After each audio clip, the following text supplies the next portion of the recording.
Media మిత్రులందరికీ నమస్కారములు. ఈరోజు నేను మీడియా ముఖానికి రావడానికి ముఖ్య కారణం ఆంబోతు అమ్మటి రాంబాబు గారు మా ఆరాధనటువంటి నారా చంద్రబాబు నాయుడు గురించి ఈరోజు మాట్లాడడం జరిగింది. ఈరోజు ఒక తెలుగు యువత తరపున నేను అమ్మటి రాంబాబు గారిని సూటిగా ప్రశ్నిస్తా ఉన్నా. అయ్యా అమ్మటి రాంబాబు గారు, మా నాయకుడు, మా ఆరాధనటువంటి 5 కోట్ల మందికి కూడా ఈరోజు ఆరాధనటువంటి నారా చంద్రబాబు నాయుడు గారి గురించి నువ్వు అవాకులు చవాకులు పెంచావు.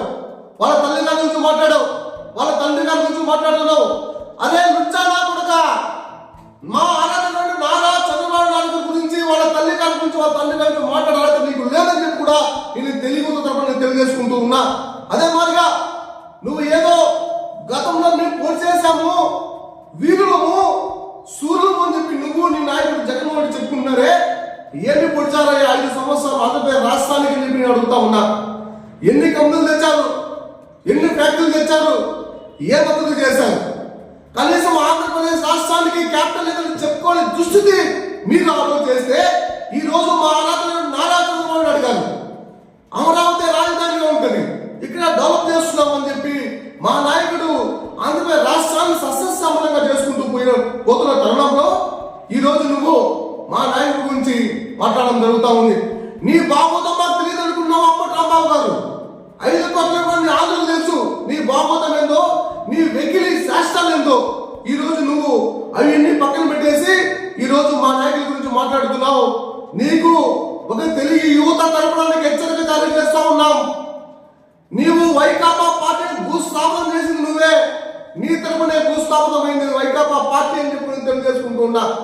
నోరు తగ్గించుకో అమ్మటి రాంబాబు, నోరు తగ్గించకపోతే కూడా నీ ఇంటికి వచ్చి నీ న్యాయం కోసం అని చెప్పి కూడా తెలుగు యువతను డిమాండ్ చేస్తూ నేను తెలుగు యువత తరపున నిన్ను ప్రశ్నిస్తున్నా. అదే విధంగా నీలాగా మేము మాట్లాడగలం, నీ అమ్మ, నీ యాలి, నీ అక్క, నీ పిల్ల, నీ యాలి అని మాట్లాడగలం రా కొడక. కానీ ఈ రోజు మా పార్టీ స్టాండ్ అది కాదు, మా పార్టీ సభ్యత సంస్కారం అది కాదు కాబట్టి నిన్ను మేము ఆ విధంగా సంబోధించడం లేదు. అదే వారిని మీ జగన్మోహన్ రెడ్డి చెప్పింటాడు, ఆ విధంగా మాట్లాడండి, ఆ విధంగా ప్రశ్నించండి, నీ అమ్మ, నీ యాలి, నీ పిల్ల అలాంటిని. కానీ మా నాయకుడు, మా పార్టీ సంస్కృతి సంస్కారం అది కాదు కాబట్టి నీకు ఈరోజు మంచి మాటలతో నీకు బుద్ధి చెప్తున్నాం.